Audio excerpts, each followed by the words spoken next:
అండి welcome back to one more మెనూలో. ఇది మండే రోజు మార్నింగ్ అండి. 6:30కి ఏమో కరెంట్ పోయింది, 12:30 వరకు రాలేదన్నమాట. సో కానీ ఇప్పుడు టైం వచ్చేసి 10 అవుతుంది. ఇంకెలాగో నేనేమో ఇడ్లీ బ్యాటర్, దోశ బ్యాటర్ లేదని స్నాన్ పెట్టేసుకున్నాను. నైట్ మార్నింగే గ్రైండ్ చేసేసుకున్నాము. ఈవినింగ్ వచ్చేటప్పటికి మొత్తం వికెట్ అవుట్ అయిపోతుంది అనేసి, కానీ మొత్తం అటర్ ఫ్లాప్ అనమాట. ఇంక ఈవినింగే గ్రైండ్ చేసుకోవాలి. నేనేం చేశాను, కరెంట్ లేదు, వాషింగ్ మిషన్ వేయడానికి లేదు కదా అని ఇల్లు మొత్తం నీట్గా క్లీన్ చేసుకున్నాను. బెడ్రూమ్ మొత్తం మా వర్కే చేశాను, షెల్ఫ్లు క్లీన్ చేశాను అనమాట. చాలా బూజు వచ్చింది, చాలా డేస్ అయిపోయింది. సో ఇంకా ఫ్రెష్ వచ్చేటప్పటికి 10-10:30 అవుతున్నట్టుంది. ఇప్పుడు పూజ చేసుకుందాం అనేసి పువ్వులు తీసుకున్నాను ఇంత ఎండలోనమాట. సో మండే కదా, ఇంక దీపం పెట్టుకుని హెడ్ బాత్ ఏం చేయలేదు. అప్పటికే నాకు హెల్త్ బాగాలేదనమాట.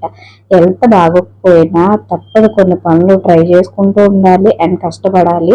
ఎవరికి డబ్బులు ఊరికే రావు కదా, అందులోనే కష్టం అన్నమాట. చూడాలి అంత దేవుని దయ. మన కష్టం అయితే మనం ఎఫెక్ట్స్ ఫుల్గా పెట్టాలి. కర్రీ వచ్చేసి క్యాప్సికమ్ జీడిపప్పు వండుతున్నాను అనమాట. అంతే. వీడియో నచ్చితే లైక్ చేయండి, షేర్ చేయండి.